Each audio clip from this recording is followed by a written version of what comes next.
Hello friends, welcome back to my channel मस्ती में पढ़ाई। आज के इस वीडियो में हम लोग क्लास 9 हिंदी क्षितिज के चैप्टर नंबर 1 दो बैलों की कथा के प्रश्नोत्तर को हल करेंगे। तो बिना किसी देरी के स्टार्ट करते हैं। पहला क्वेश्चन है, कांजे हाउस में कैद पशुओं की हाजिरी क्यों ली जाती होगी? तो इसका उत्तर है कि कांजे हाउस में कैद पशुओं की हाजिरी इसलिए ली जाती होगी ताकि पता चले कि कितने पशु यहाँ आए, उनके मालिक हर्जाना देकर उन्हें ले गए या कोई पशु यूं ही भाग खड़ा हुआ, ताकि उन्हें पता चल पाता था कि कितने पशु वहाँ पर अभी हैं, कितने लोग मतलब पशु जो हैं वो जा चुके हैं या कितने पशु जो भाग गए। इसीलिए वो लोग हाजिरी लेते थे। छोटी बच्ची को बैलों के प्रति प्रेम क्यों उमड़ आया? तो वो जो छोटी बच्ची थी उसको जो बैलों के प्रति एक अलग तरीके का प्रेम था वो क्यों आ गया, ये प्रश्न है। छोटी बच्ची और उन दो बैलों की स्थिति एक जैसी थी, अतः सहानुभूति के कारण उसके मन में बैलों के प्रति प्रेम उमड़ आया। मतलब वो जो छोटी बच्ची थी ना और जो वो बैल थे, दोनों का कंडीशन थोड़ा थोड़ा सेम ही था, जिसकी वजह से उन पर उसे प्रेम आ रहा था। उस बच्ची की माँ नहीं थी और सौतेली माँ उस पर तरह तरह के अत्याचार करती थी। गया के घर बैलों पर भी तरह तरह के अत्याचार हो रहे थे। तो मतलब जो दोनों का कंडीशन था वो कहीं ना कहीं सेम था, इसी वजह से उसे प्रेम आता था उन बैलों पर। क्वेश्चन नंबर 3, कहानी में बैलों के माध्यम से कौन कौन सी नियति विषयक मूल्य उभर कर आए हैं? मतलब कौन कौन से यहाँ पर जो मतलब मूल्य है वो उभर कर आए हैं, हमें वो बताना है। तो हमें जो है सबसे पहला इसमें उत्तर हो सकता है, अपने मालिक के प्रति हमें वफादार होना चाहिए। दूसरा होना चाहिए स्त्रियों के प्रति सम्मान। तीसरा है दबंग शत्रु के प्रति एकजुट होकर लड़ना, अन्याय और अत्याचार का संगठित होकर विरोध करना। पांचवा हो सकता है किसी भी परिस्थिति में स्वतंत्रता को दांव पर ना लगाना, संकट के समय धैर्य बनाए रखना, मित्रों के बीच सच्चाई, ईमानदारी तथा सहानुभूति आदि के द्वारा मैत्री भाव का गहरा बनाना। मतलब ये सारे पॉइंट्स हैं जो कि उभर कर आए हैं। एग्जाम में जैसे मार्क्स आएंगे वैसे आप पॉइंट्स लिख सकते हैं।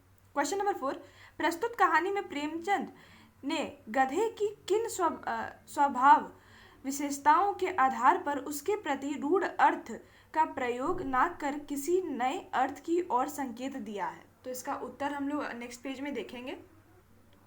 इसका उत्तर है, सामान्यतः मूर्ख लोगों को गधे की उपाधि से विभूषित किया जाता है क्योंकि गधे को सर्वाधिक मूर्ख पशु समझा जाता है, पर यहाँ प्रेमचंद्र ने इसका प्रयोग एक नए अर्थ की ओर संकेत करते हुए इस प्रकार किया है। उन्होंने कहा है कि ऋषि मुनियों के जैसे धैर्य, सहनशीलता, क्षमाशीलता, सुख दुख, हानि लाभ आदि की चिंता न करना, शांति को बनाए रखना आदि गुणों की प्रकाष्ठा गधे में स्वभाव में देखी जाती है। मतलब मतलब प्रेमचंद्र के अकॉर्डिंगली वो एक बिल्कुल ही अलग तरीके से गधे को देखते हैं। वो उन्हें मतलब ऋषि मुनियों के जैसा ही समझते हैं।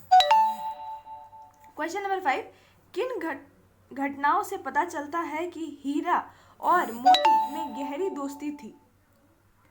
इसका उत्तर है, यद्यपि हीरा और मोती दो बैल थे, उनके पास कोई भाषा नहीं थी, तथापि वे एक दूसरे की भावनाओं को समझते थे।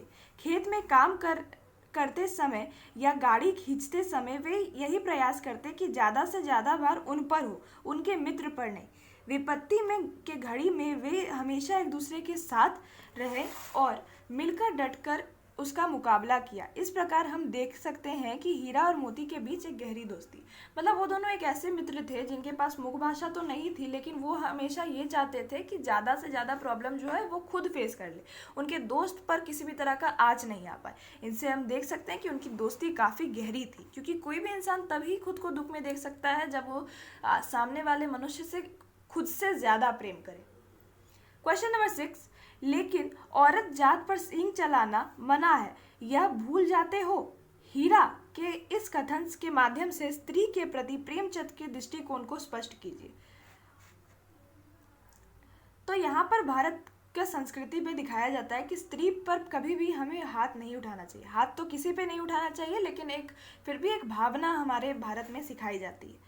और इसमें यह भी कहा जाता है कि जिस संस्कृति में नारी को पूजा जाता है वहाँ पर देवता विराजते हैं, और हमारे मतलब संस्कृति के अनुसार प्रेमचंद भी अपने साहित्य में स्त्री के प्रति सम्मान दिखाते हैं और समाज में महिलाओं पर जो अत्याचार या अन्याय होता है उसके विरुद्ध वो हमेशा नजर आते थे।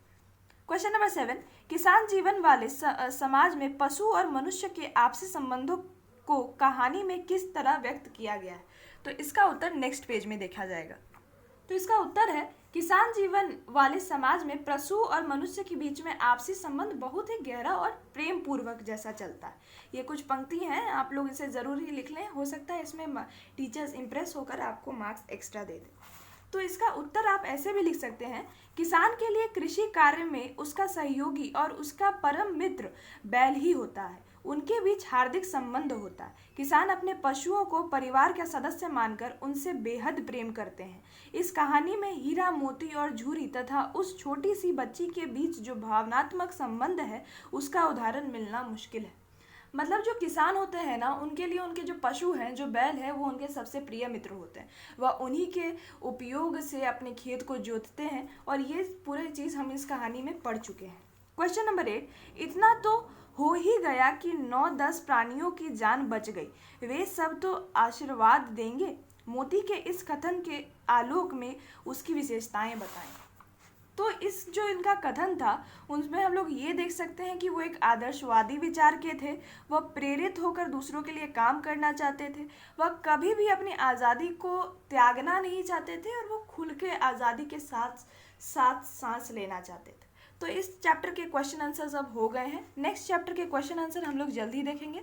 तब तक आप प्लीज़ मेरे चैनल को सब्सक्राइब कर लीजिए and please press the bell icon and share this video with your friends as much as you can. Thank you.